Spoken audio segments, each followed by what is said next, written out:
An entrepreneur is one who organizes, operates, and assumes the risk for a business venture, often an agent of change. An entrepreneur may discover new ways of combining resources to attract his target clients or customers. Starting out on your own has its own peculiar difficulties, but with the needed skills, business ideas, and perseverance, a dream can become a reality. Focusing on the hurdles makes some Ghanaians unwilling to want to start up their own businesses. Too many years have gone past of which the lands in Africa have been seen as a charity case. We need to create our own sustainable resources, our own sustainable businesses to take things forward. So we need to do this as entrepreneurs. We see the problems we face every day. We know the solutions, how to solve these problems. And we can take that and make it into business solutions to drive a more sustainable Africa, a more sustainable Ghana, and we do it together. My dream is to see a better future, and what I always tell people is, give yourself a chance for a change. Tomorrow is in your hands. What you do today determines what you get tomorrow. If you keep on doing what you're doing today, keep on getting what you're getting tomorrow. So let's all join together and embrace the go-getter's dream, which is we're giving each and everybody an opportunity to change his destiny or her destiny. John F. Kennedy once said, "Don't ask what the government can do for you. It's what we can do for our country." It is tempting to take the easy way out and depend on others for everything in life. And in our part of the world, the tendency is to wait for the government and the affluent to provide the business needs of the people to improve their lives. Following in the tradition, many graduates only work for the government institutions for the security it brings. They may not consider establishing their own businesses or give a thought to the ups and downs in the economy. Entrepreneurship is about taking risks. One is willing to put his career and financial security on the line and will spend a lot of time and capital fine-tuning an uncertain venture. They may change the rules of the game if that guarantees success.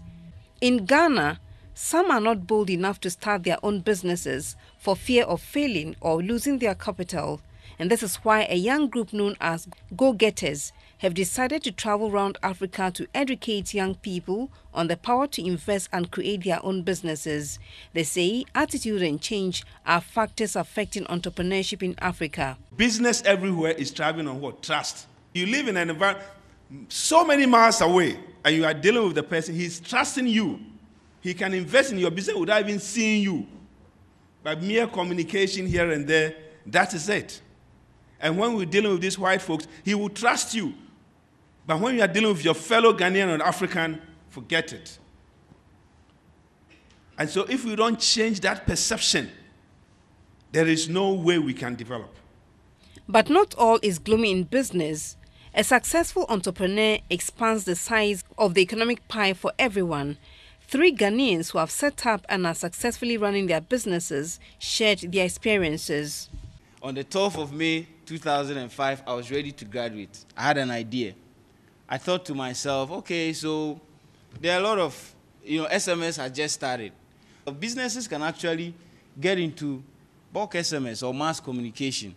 So I put together the idea, got together a few friends of mine, and we started a company called SMSGH.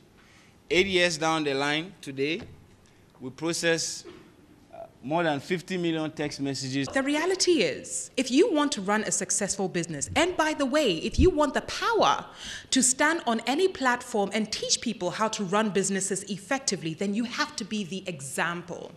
Now, when I calculate how much the business makes, how much I make, how much I disperse, how much I spend, surely, can I afford a Range Rover 2014 edition? Is it really worth me? The reality of business and money and even looking the part is not that you must look like $1 million, so you must spend $1 million when you get it. I knew I would one day try to become a president of Ghana. Amen. And then I wanted to do something that when I stand up to vie for that position, I could really impact something down. So that was who I wanted to become. I wanted to start my own business. But then I knew I wouldn't have money to start it. Alex had a different way of going around it, but I knew I wouldn't. So I wanted to go to the Air Force, gather some money, and then stop it and then start my own business. Early entrepreneurship started with trade by barter. Even before the advent of any form of money, it started when people produced more products than they needed, making it necessary to exchange these surpluses. Through this, producers realized that it was possible to concentrate in their areas of production to produce more and then exchange with what they needed. And so, entrepreneurship started. A typical Ghanaian entrepreneur is a self-made man with a will to succeed, possibly engaging the services of friends and family. Today, job creation in Ghana depends largely on local entrepreneurs. A World Bank press release in 2006 indicated that 70% of the Ghanaian labor force was employed by micro, small and medium enterprises. The building of businesses by young people is not new or strange, especially in a country like the United States. Mention is made of global companies like Microsoft, Dell, FedEx, Apple, Google and Facebook, all started by very young people. So what stops us from taking that bold journey unto the unknown? If the change must happen, it must happen first and foremost because your generation is able to do a candid assessment of who we are, why we are where we are, and what it will take for us to bring change and transformation. It's oftentimes very, shall I call it, comfortable for people to say, oh, our leaders have failed us. It's very comfortable. I invariably say it's just plain excuse. It's true. I'm the first to admit that the leaders have not been able to perform right through from independence up to now. But the truth of the matter is that the people always get the leaders they deserve. That's always the case. People always get the leaders they deserve. And the leaders themselves are a product of the same culture, the same civilization, the same mindset. So if your generation continues to have that same mindset and belief, I bet you your leaders imagine out of you will be the same. Consumed by nothing but themselves, living nothing but a life of trying to impress people. The least success you give them, all they think about is how much it is I can get for me and my family, not the transformation that can come around my continent, how to lift my people up. That will be the same. You go within the family unit, you go within the community, you go to our churches, you go to our schools, you go to the places we work, it's the same levels of chronic insecurity, total vanity. And sometimes it also comes also from the situation where we tend to believe, and we, even though I'm on a campus here, it's a great institution that is doing wonderful work, we also need to appreciate that our solution is not going to come simply by having a lot more people who have gone to school and have studied.